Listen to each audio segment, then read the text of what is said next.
Here's some business advice that's blindingly obvious once you know it. Last week, I was hacked.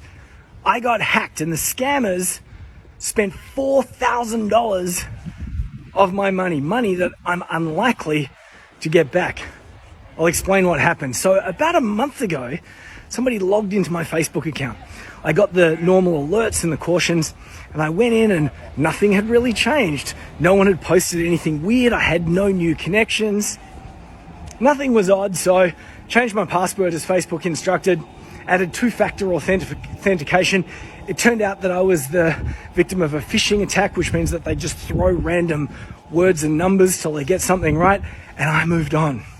But behind the scenes, this clever scammer, during that brief window of time, had entered my Facebook ads account, where I run ads for our business, and they added themselves as a partner. They added K-Boss Industries as an advertising partner of mine, unbeknownst to me. Now, we're not running any Facebook ads at the moment. We haven't run any ads for about 6 months. So I wasn't aware that they had done this. I wasn't even aware that they could do this. And then last week, they went about spending my money on ads that they created in my account to sell hiking boots. Snow boots, indeed.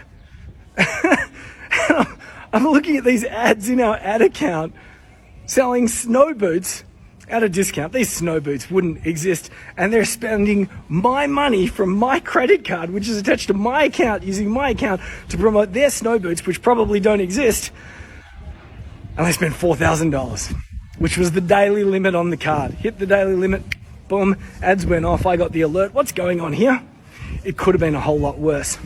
So I got scammed, I got hacked, I'm in the process of trying to get that money back. But what's the business advice that's blindingly obvious once you know it?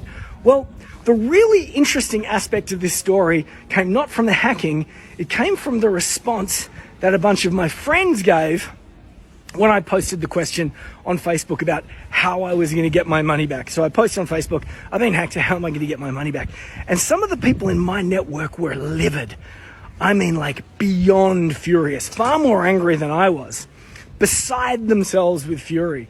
One guy told a story how he'd been hacked to the tune of $400 and he'd spent $3,000 trying to get it back.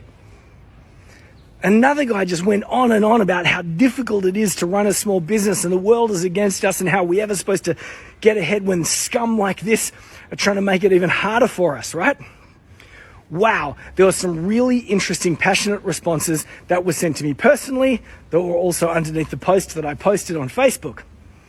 But it really got me thinking about success in business and why is it that some people do really well for the longer term and other people kind of fade out, bow out and fade away. And I think it just really comes down to how you manage and deal with setbacks. Because this indeed was a setback. As a business, your job is to handle constraints. There are all sorts of constraints. We never have enough money. We never have enough time. We never have enough staff to do all the different things that we want to do. We manage and deal with constraints every day. And on top of that, we have setbacks every day, at least once a week. Here's the question you got to ask yourself. How likely is this setback to affect my life in a month's time? Now, if it's not going to affect your business in a dramatic way in a month's time, get on with it and move on. 2 months, 3 months, 6 months, 1 year, 5 years, 10 years. The reality is that most things that happen in your business are setbacks.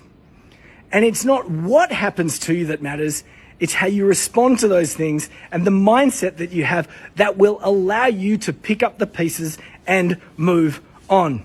So I'm going to do my best to go get that money back from Facebook. And if I can't get it back from Facebook, I'm going to try and get it back from my credit card company. But at the same time, we lost $4,000. So what I'm going to do is I'm going to do what every business in my position that has ever been hacked should do. I'm going to try and find another way to make $4,000, and I'm going to try and make it a consistent way where I can make an additional $4,000 every month, or maybe every week, or every day. And that is what I'm going to do with this setback. I'm going to turn it into a big, fat, golden opportunity. Wish me luck.